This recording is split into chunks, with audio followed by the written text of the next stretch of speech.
Welcome, everyone, and thank you for your patience. For those of you who are at home watching us from the comfort of your couch, your office, thank you for your patience. On behalf of Boston College and the Carroll School of Management, welcome to the Boston College Chief Executives Club. We're thrilled to have everyone at home and at the office, but we're really thrilled to be back in person with so many of you. It feels like decades, but the months have dragged on, and we're thrilled to be here. Thank you for coming out and joining us here today. We have a very special guest who I will introduce in just a second. I do want to make two announcements on upcoming events. On June 23rd, our members are welcome to join us here outside at a pavilion for a cocktail reception. So on June 23rd, we will have a members' cocktail reception outside. We've planned on wonderful weather, drinks, no masks. Please join us. Our 2021-2022 season will launch in the fall, entirely live here at the Boston Harbor Hotel, our home for so many years. On October 4th, we will host and welcome Stéphane Bancel, the CEO of Moderna. I suspect he's had a busy year. We look forward to sharing the stage and hearing from him on that date. But now let me turn our attention to our guest today, a very important keynote speaker, and candidly, a wonderful person who also I count as a friend. Kimberly Budd grew up in Peabody. She attended undergraduate university at Georgetown. She went to law school locally here at Harvard Law School. She began her legal career as a law clerk to Chief Justice Joseph P. Warner of the Massachusetts Appeals Court. She was a litigation associate at Mintz-Levin. Apparently there's several folks here who have worked with Mr. Popio, so congratulations to Mintz-Levin. Before she started serving as an assistant United States attorney in the United States Attorney's Office in the District of Massachusetts in the major crimes and drug units. After that, she was a university attorney for Harvard University in the General Counsel's Office, and then she became the director of the Community Values Program at Harvard Business School. Chief Justice Budd was appointed as an Associate Justice of the Massachusetts Superior Court by Governor Deval Patrick in 2009. In 2016, she served as the Regional Administrative Justice for the Middlesex Criminal Business. She was appointed as Associate Justice on the Supreme Judicial Court on August 24th, 2016. She then became the 38th Chief Justice of the Supreme Judicial Court on December 1 of 2020, as she was sworn in by Governor Charlie Baker. Before I bring her up on stage, I thought it was appropriate to read to you the Supreme Judicial Court mission statement. To promote the rule of law and foster public trust by leading an independent judiciary that assures every person equal access to the fair, timely, and impartial resolution of disputes in courts managed by efficiency and professionalism. The court's modern mission statement derives from the court's historic seal of 1785, which contains a promise made in the Magna Carta. In Latin, nulli vendimus nulli negabimus justitiam, or thereabouts. It's been a long time since my 8th grade Latin professor, and I can guarantee you my grade was not deserving. An English translation, for those of you who don't know Latin, of this text is, we sell justice to no one, we deny justice to no one. Please welcome my friend and the Chief Justice of the Massachusetts Supreme Judicial Court, Kim Budd, to stage.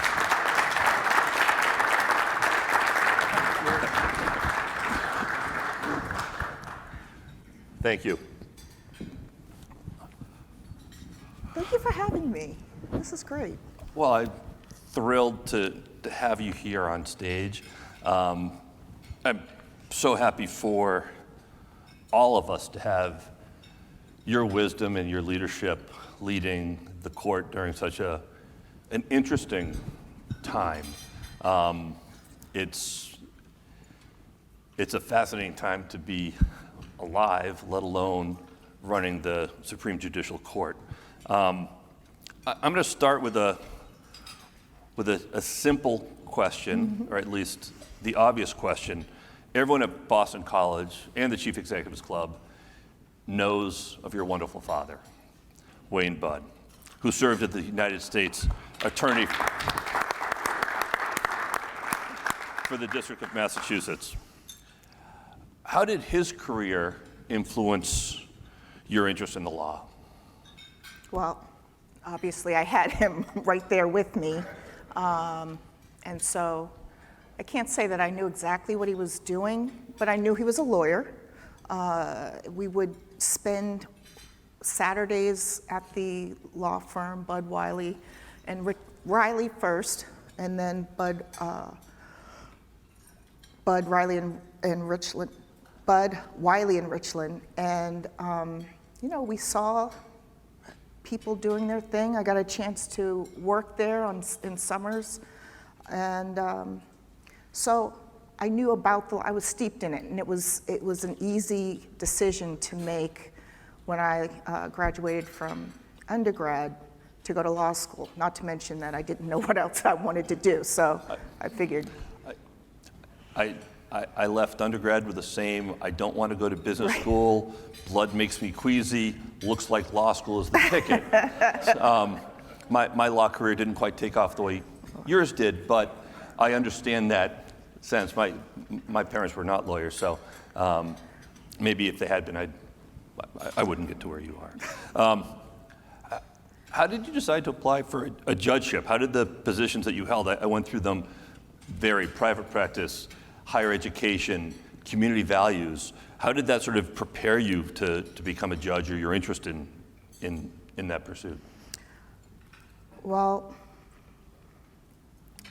a lot of the jobs that I had were really, I stumbled on them, and so I was very lucky to have the opportunity to work at a large law firm, as a federal prosecutor, in-house counsel at Harvard University.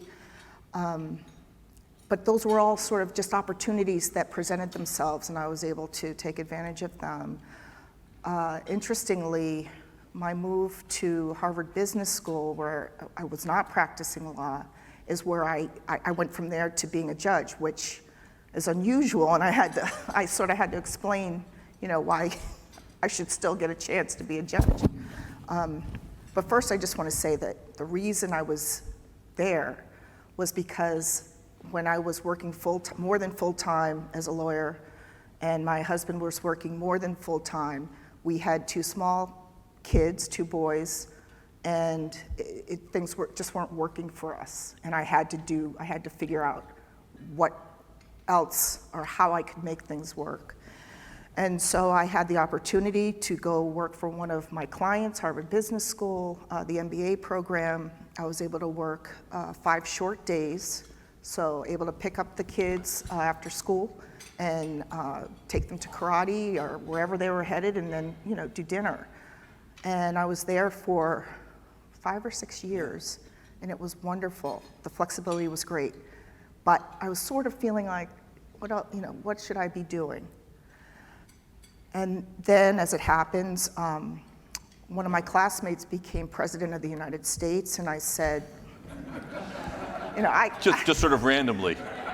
Well, that sort of made me think, I need to think about, what I want to do next, and that's when I decided to apply to be a judge. So his ascension and service piqued your interest in maybe I could do more?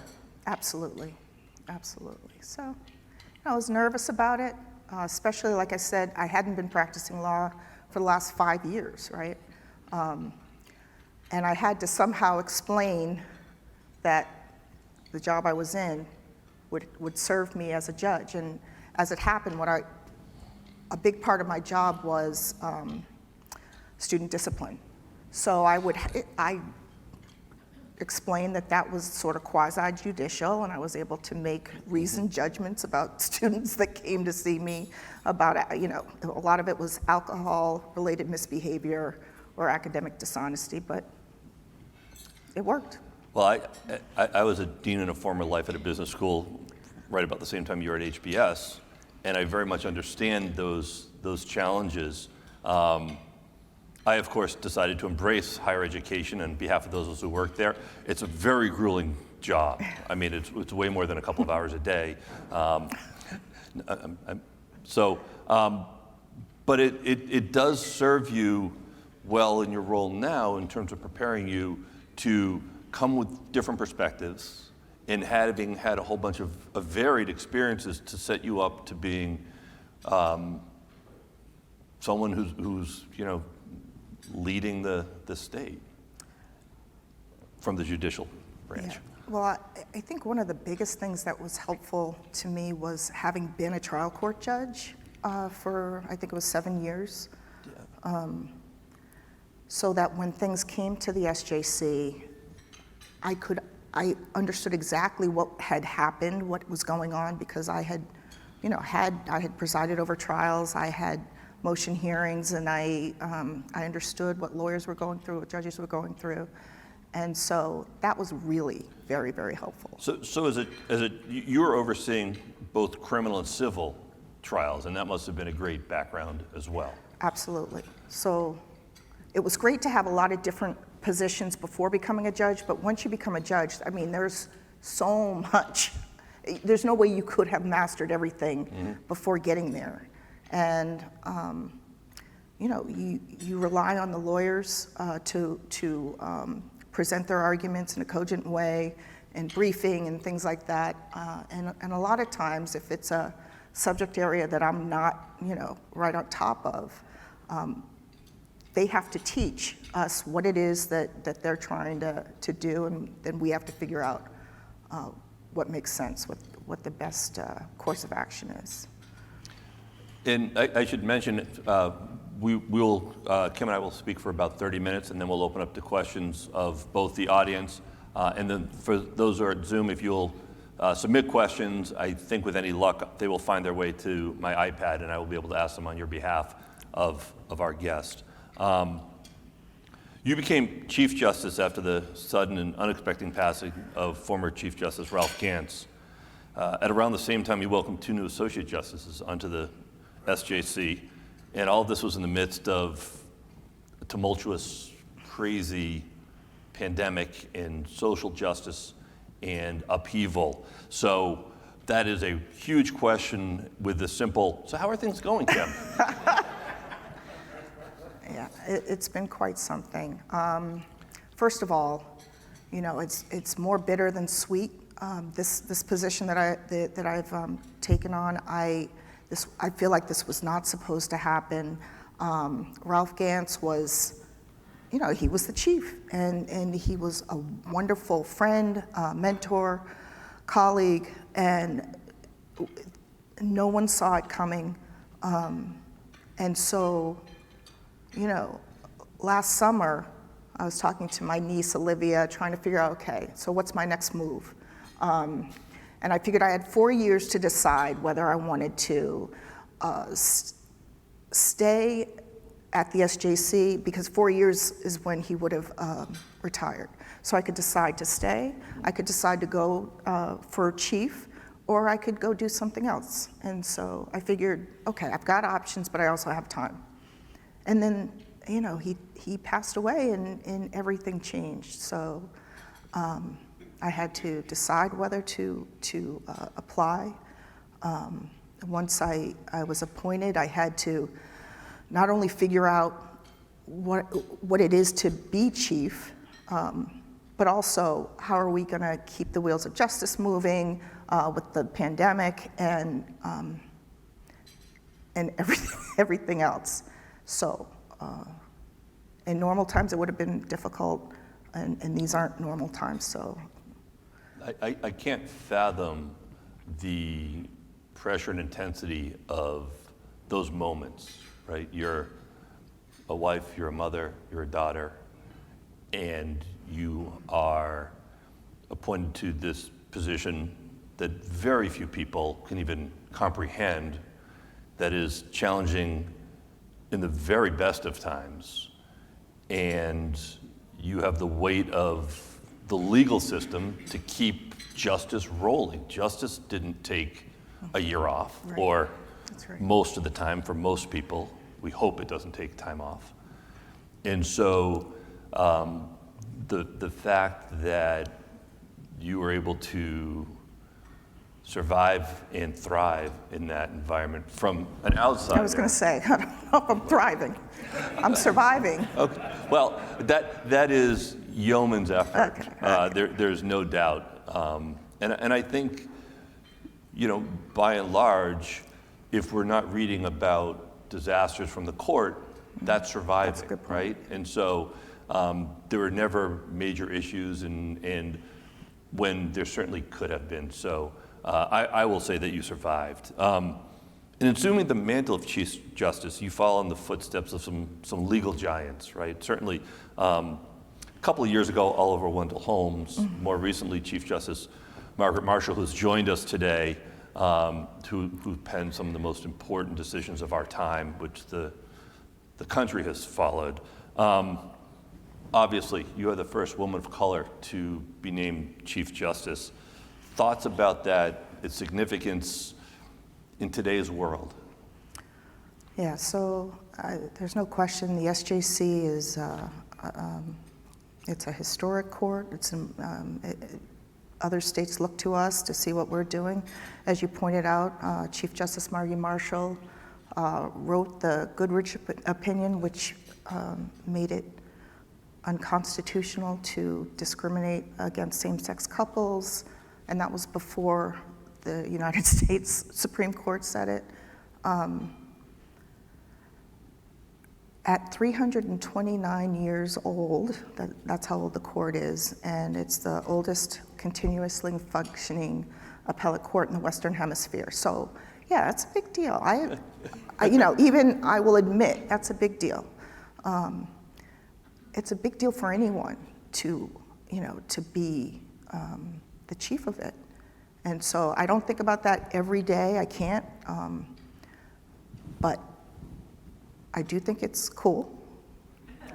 The fact that I'm the first African-American woman to be the chief says less about me than it does about our society, quite frankly. I think I'm qualified to do the job and to do it well, but I think there were other people before me, other women of color, who also are qualified and were qualified. So I'm very proud, privileged, I'm honored to be in the position that I'm in. But it's not, it's not, I'm not some special person that you can point to and say, oh, look, she can do it, so. Well, I think you are a special person, and we can point to you and say she can do it, but I understand the statement that there are others who, if afforded the opportunity, would have been able to do it. But I can assure you, in speaking with the person with whom you seek your career advice, your niece Olivia, she is proud of you, and she's looking at you saying, I can do that too. No, so that's a good point. I don't want to miss that. This is the Boston College Chief Executives Club. We invite CEOs who lead all sorts of companies around the world, and you are very much the CEO of the justice system here in the Commonwealth of Massachusetts. And so we all can sort of conceptualize, okay, you have to preside over a case that's in front of you. But could you tell us a little bit more about the other responsibilities that have to cross your desk as head of the SJC? Absolutely. So, I think the job is less of being a CEO and more perhaps chair of the board. So our board is myself and 6 associate justices of the SJC, and together we are responsible for the running of the court system. And there's a chief of the trial court, and underneath her there are chiefs of every one of our different trial courts. There's 7 of them. And so they're responsible for the day-to-day, and we're responsible for steering the ship, basically. And as the chief, I have more contact with the chief of the trial court, with the chiefs of the different trial courts, but together we work together to make sure the ship stays afloat. And how did you keep that ship afloat during the pandemic so that courts and justice was able to be served? So first of all, every member of the court system just really pulled together to make it happen. It couldn't have happened without everyone's cooperation and being willing to do what needed to be done. You know, when things closed down, as you pointed out, justice did not, we had to continue to make sure that we were rendering justice. And so a lot of our operations moved online. So we had Zoom hearings, we had telephonic hearings, and when I say we, trial courts had them. On the SJC, we had our oral arguments first telephonically, and then we evolved quickly to Zoom, mm-hmm. and it worked. We made it work. So we had to make sure that people still were able to access the court system because life continued, and that meant that people needed us. Were any of those modifications through the use of technology, will those be adopted and maintained in ways that benefit the efficiency? I mean, clearly efficiency of the courts are an important component too, and are there technology advances, I think about in the classroom, there's been some tremendous benefits, right? If it snows, congratulations, right. We're still having class, log in, right? Exactly. Now, I don't pretend that my dispensing of the business of sports course is anywhere near the same, but it has changed, I think, to some extent permanently how we're going to conduct business. And so are there advances that have been made or changes that you say, hey, that's worth keeping now that we can get together in person and not wear masks and hug? Are there still changes that you guys have brought forward? Yeah, no, I think that's a really good point. I think the court system was very slow to embrace, online Zoom type hearings and things like that. But the pandemic made it happen. And now that it's happened, people see that you actually can do it like that. Mm-hmm. Certainly we don't do trials that way, and we haven't had evidentiary hearings that way. But there are hearings that can happen over Zoom. And of course, in terms of efficiency, that allows lawyers not to have to traipse to different courthouses and wait until their case is called. And obviously that saves their clients money. So we are currently discussing, what are we going to keep? And I can't imagine that some form of online hearings and things like that will stay. It really is fascinating to think about how some of those changes that, I'll just speak for myself, I had not been on a Zoom call before March of 2020, right. Or even a video conference to that extent. And next thing you know, a week later, I've got 30 law students trying to learn antitrust law through a computer screen and a camera, and I think I'm asking my daughter for help on, what am I doing, and are the settings proper, and all that sort of stuff. And do I have to wear dress shoes or not? So I recognize that. So, this is the business sector. Many people here in the corporate world, and they have little experience with the court system. I hope, although I know that some do, have been, the lawyers in the group. But why should sort of the average business person care about the court system? What is it that, I pay attention to the news, but I drive below, well, I guess here in Massachusetts, below 90, so I don't get pulled over. Like, what is it with the court system that I should be paying attention to, or do I not know? Yeah. Well, I'd say when it comes to corporations, businesses, you may not think about it every day, but one of the things that that we provide sort of under the surface is making sure that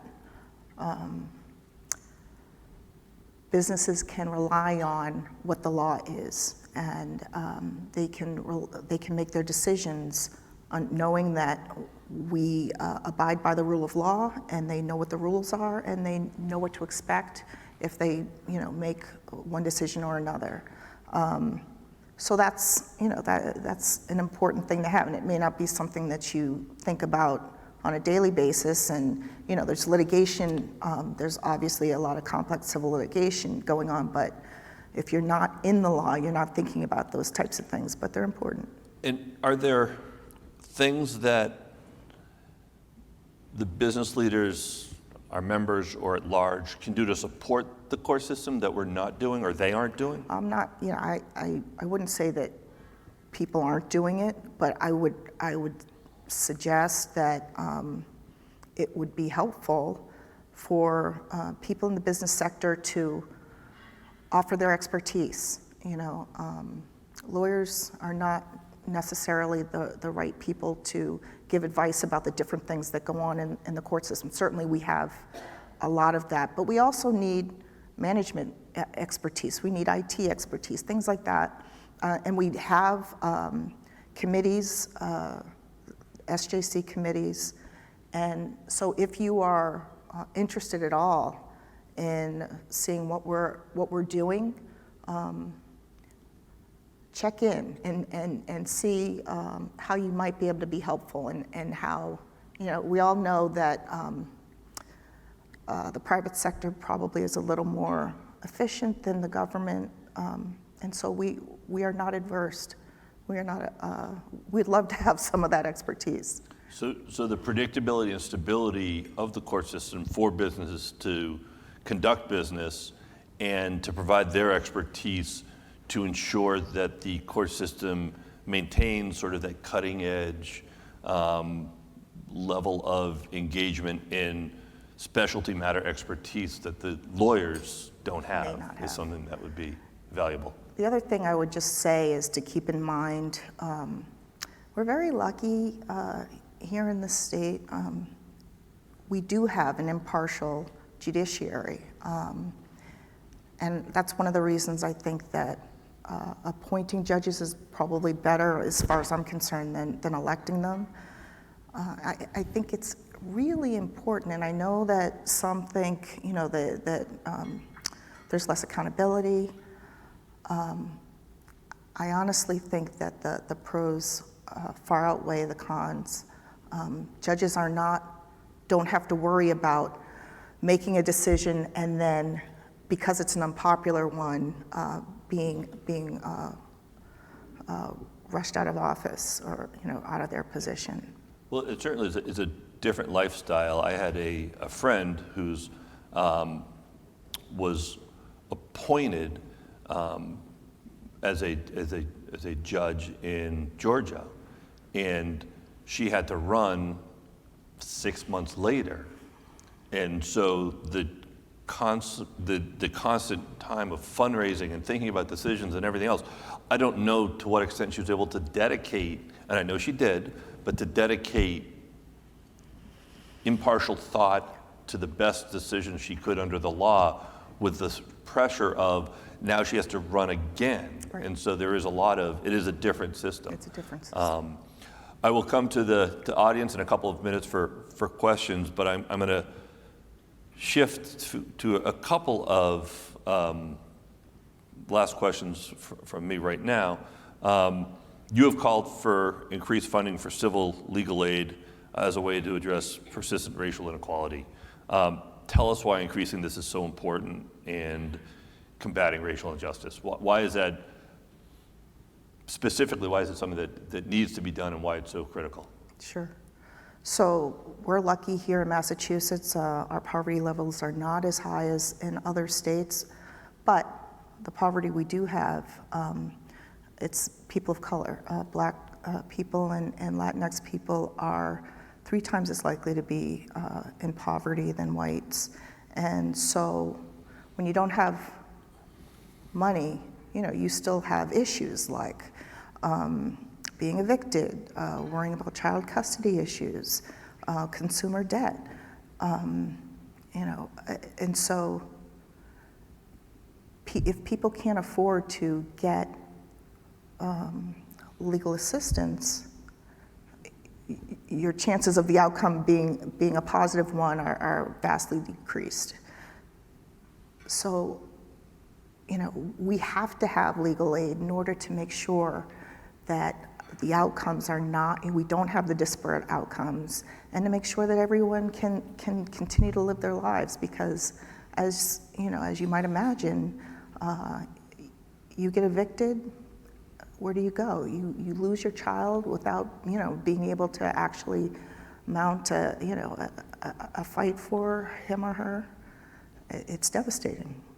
So increased funding both from the government and from the private sector for these legal aid services? Obviously, the legal aid services and agencies that we have are constantly trying to fundraise because there's never enough money. So absolutely, it's important for the private sector to take a look and see where they can be helpful. And we've asked the legislature. I think this year they've actually been very good to us with regard to legal aid, but it's a constant sort of push and pull. Mm-hmm. We know there's a finite amount of money, and there's a lot of places it has to go. So my last question before we open it up to our audience, both here and at home. Today marks the 1-year anniversary of the death of George Floyd. In the wake of the Black Lives Matter movement, we've heard about the talk.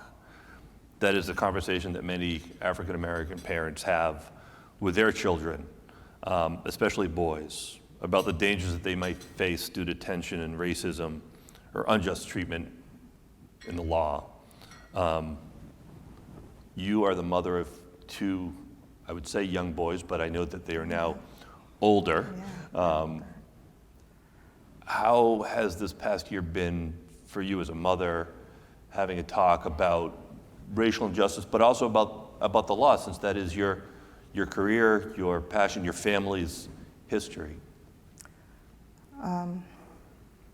It's tough. I mean, it's unfortunate that the reality is that I've got a 21-year-old and a 18-year-old who were terribly cute when they were younger, and now they're full-grown black men, or look to be, and so we do have to worry. We have to worry about a situation getting out of control, and I can't be there all the time.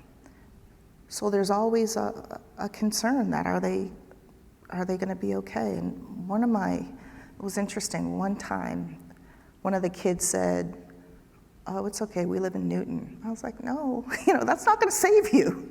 That's not going to save you if something goes left. So it's part of our reality, and I just want to make sure that they're safe, just like anybody would. Thank you for sharing. I will ask our audience here, I'll start, if people have questions. We have a wonderful assistant here who's got a microphone. Please wait until the microphone finds its way to you so that the members of the audience at home can hear the question. But any questions for the Chief Justice? I'll start calling on people. It's a Socratic method. Here comes the microphone. Thank you.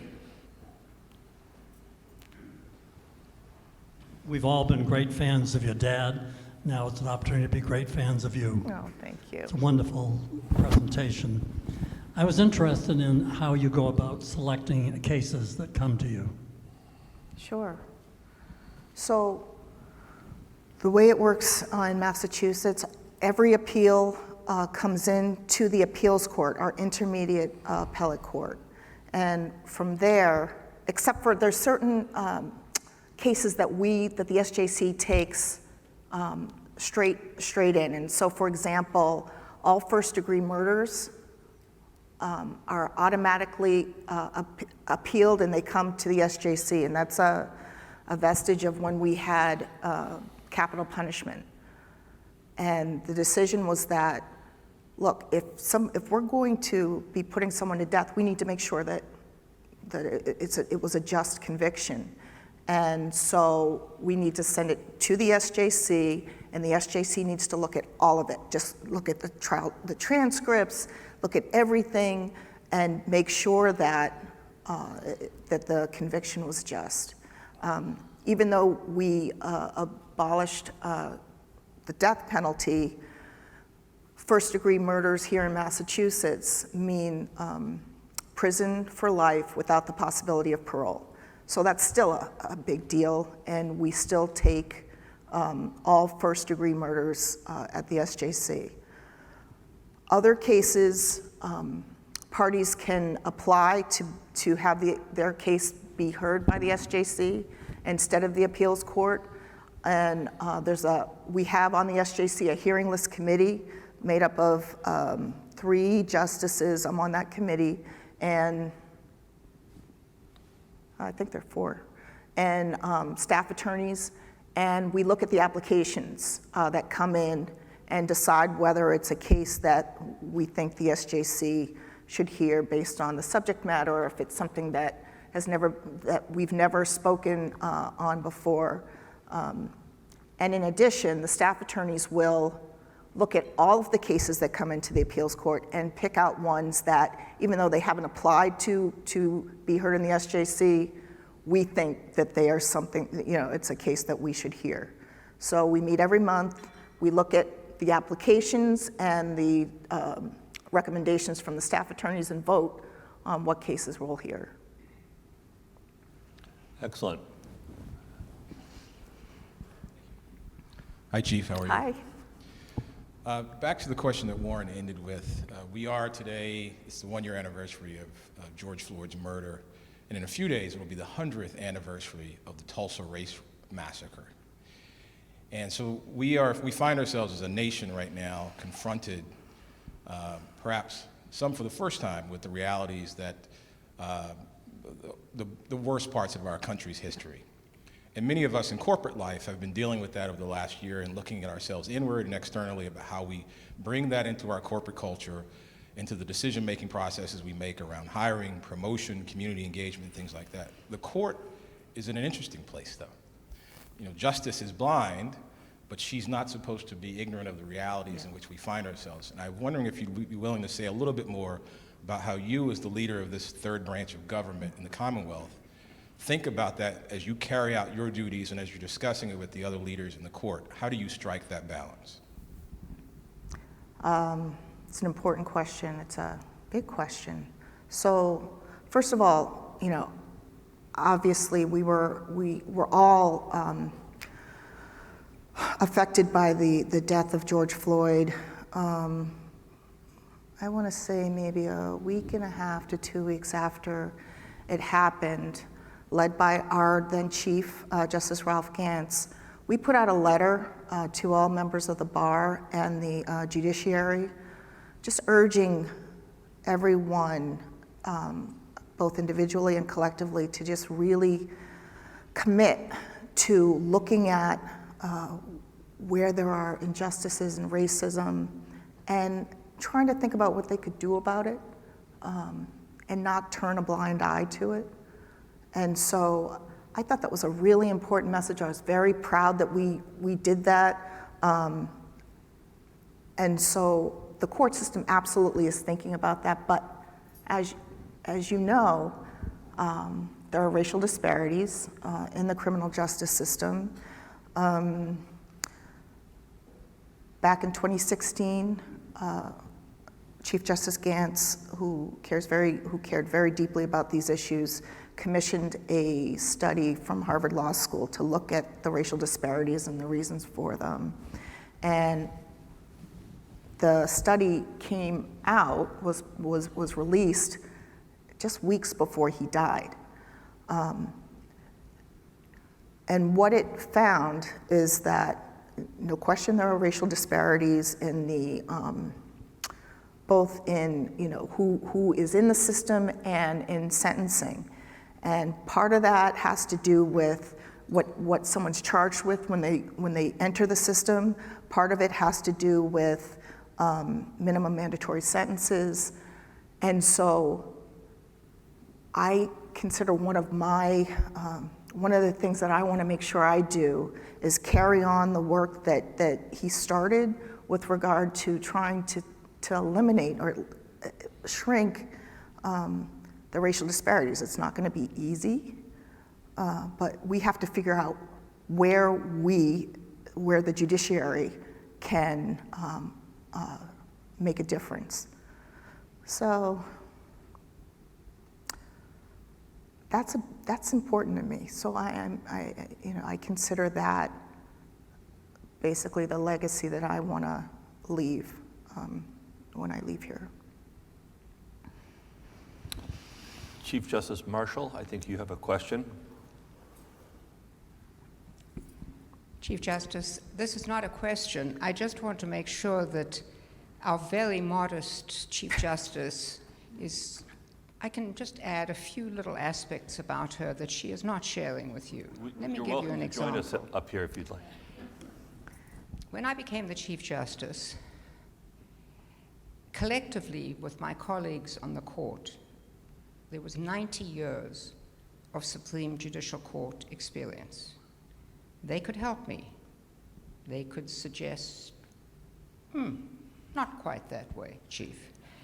Or this is how you can get through it a little more efficiently. Chief Justice Budd serves as the second longest justice on the Superior Court, 10 days younger in terms of experience than the next senior justice. Yeah. There is nobody on that court who has served longer than 5 years.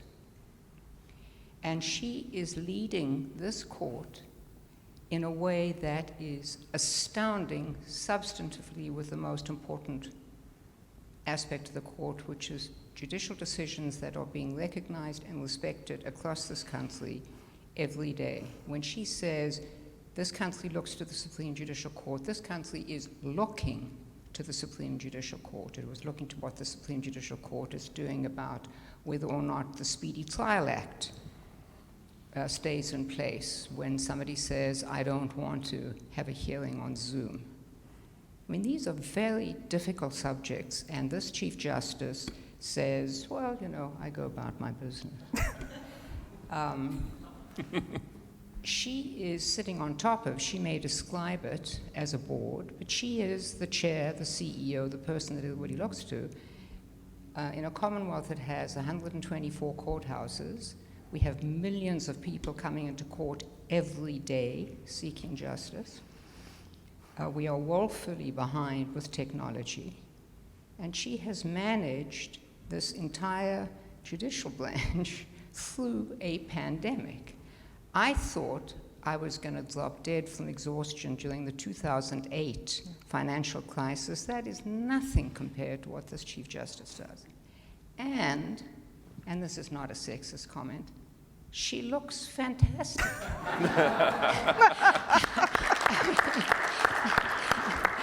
Now, the only thing, Chief Justice, is you see the color of this hair? It's not entirely my own, okay? Yeah. So, here is the question. Much of what I have observed in sentencing, in terms of its racial impact, and the data are strong, has to do with decisions that are made about people who deal drugs within a school zone. Mm-hmm. The vast percentage of African Americans live within a school zone. If you're in Boston, you cannot be outside a school zone. Mm-hmm. And the legislature has enacted very serious sentences, that is the right of that branch of government, that add huge penalties if you're dealing drugs in a school zone and if you're not dealing drugs in a school zone.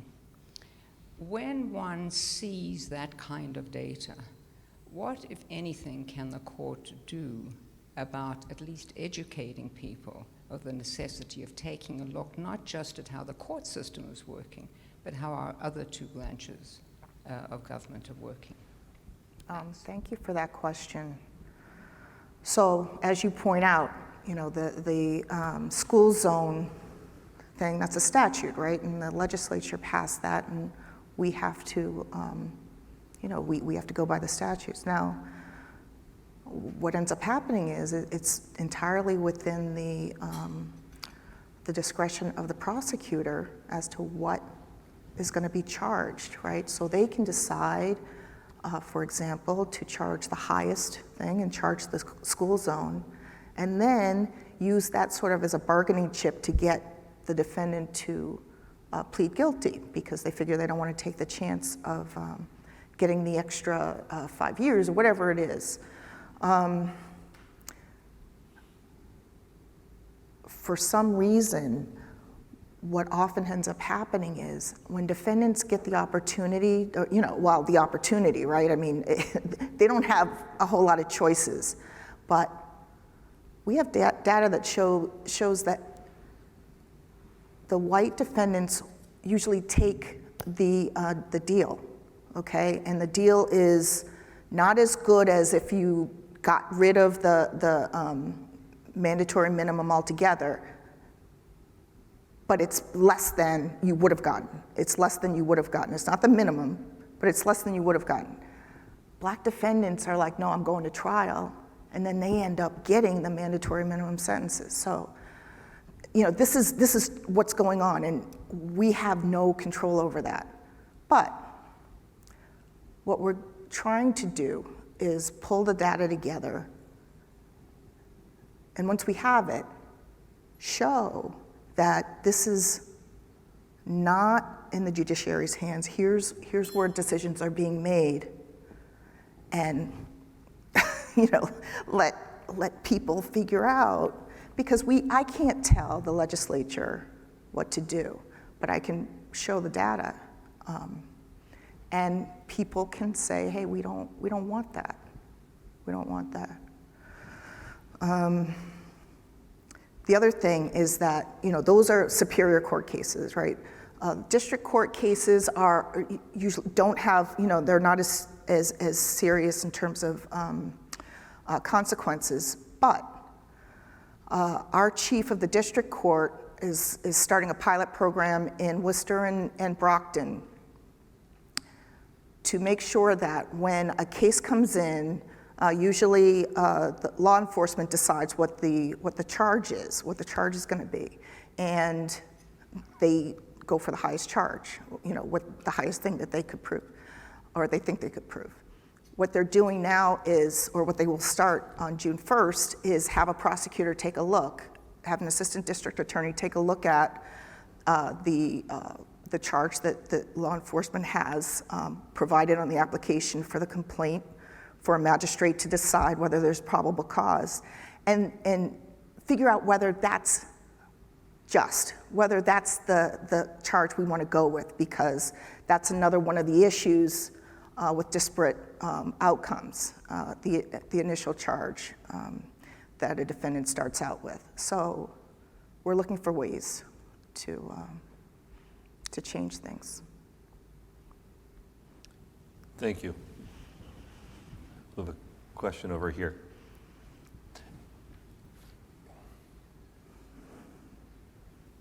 Chief Justice Budd, hi. Hi. It's so good to see you. I have another angle on Warren's question and the Senator's question about George Floyd's murder. And this question comes from my experience teaching in law school this year. But I think it's generalizable to anybody here of a person of influence or have opportunities to mentor people during this time. One of the things that I found most difficult as an educator this year was trying to keep people on task while also being really mindful of the different impacts of what is happening in America on different students, right? The allostatic load, the psychological load is going to be different depending on who you are and how you're experiencing the world. And so as I mentor my students, what advice do you have to help me think through like the importance of educating them, but also being mindful of the experience that they're going through? I have to put on my counselor hat, which I don't know that I have. But what I would say is give them space to have the feelings that they're having, because if it's stuffed away, it's not like it actually disappears. It still is there, and to the extent that people can have conversations about what's going on in the world, I think that's what we need. We need more conversations about what's going on.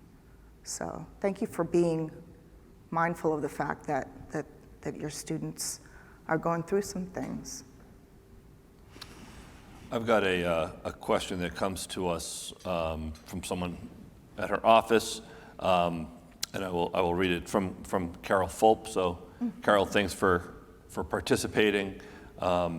She says, "Congratulations, Chief Justice Budd. We're also proud of you. How can we help fuel the pipeline and open up the doors for more Chief Justice Budds to exist?" So,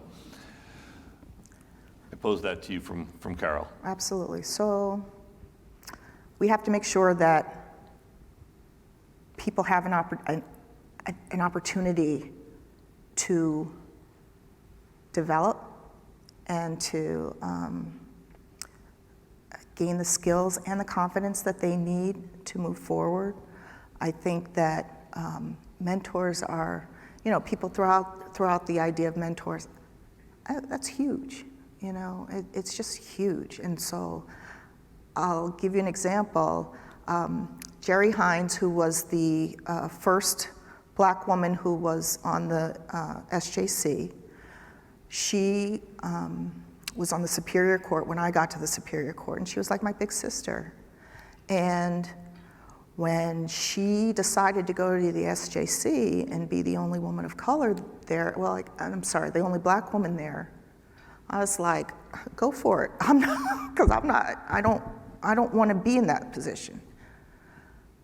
Fast forward, when I applied to the SJC, she was there, And so I was able to talk to her about how to do things and, pitfalls and all sorts of things. I can't even express the importance of having somebody who can shepherd you through. And obviously it doesn't have to be someone in your place of work. It can be someone outside of your place of work. But you have to have somebody who is cheering for you and tells you you can do this. We all need those people. I agree. In everyday life for everything we do. And I find even more so in the past year and a half, right? It was a struggle, no matter, there was variance there, but it was not easy for anybody in any position. And so having those people you can turn to. Do we have any last questions from people? We have one. So I'm thinking about Chief Justice Marshall's comments. We sit here in Massachusetts, we have the crown jewel of the judicial system. We recognize the importance of your role. What can we do as a business community to ensure your success? So when there's an opportunity to speak up, speak out on the importance of the rule of law, I would ask you to do that. When there's an opportunity, if someone starts talking about, we need to elect judges, talk about why that may not be the best idea. It sounds good, but there's some effects that unintended consequences that you may not want. And judges can't advocate, right? So we can't advocate for more money. We can't get people to do stuff. We need others to speak for us. And so I would ask you to think about that as well. I think we're doing a good job, but we could use some support. Thank you, Pratt. Thank you. So I'm going to take back the mantle and finish up with a couple lightning round questions. These are some high intensity questions. I'm hoping that your years of training in the legal system and at Harvard and Georgetown have prepared you for these. First paying job. It was either budget pools or Binky's ice cream. I can't remember which one I had first. Ice cream. Behind the counter. I gained some weight doing that job. I did that too 100 years ago at Friendly's, and I remember going home with my right arm caked in ice cream from scooping, and all sorts of ice cream for my family and friends. And so, yes, I understand that. Last meaningful book that you read? On tyranny. Pardon? On Tyranny by Timothy Snyder. He teaches at Yale. Something to think about. Powerful book? Yeah, it's very small, but it just talks about how you can tell when things are headed in that direction and what you might want to do. How much reading during the course of a week are you doing to stay on top of course load, Supreme Court cases, whatever? Oh, it's ridiculous. One of the things I realized early on when I first got to the SJC is, those, mass reports, the gold books that have all the cases in them. Mm-hmm. I was like, oh my God, I've read all of these cases, because we have to read each other's opinions before they're published and give comments and suggestions or whatever. So, we've been through every one of them starting, 2016, so it's crazy. So the amount of time just reading and writing, sort of those basic skills, are now sort of your hallmark of your profession, right? For sure. I never thought I'd be writing for a living, but here I am. Here you are. Last song or album that you chose to listen to? Probably Steely Dan. We have some laughter. I know. I'll start asking everyone here their favorite choice. All right. Favorite guilty food? Anything chocolate. Chocolate.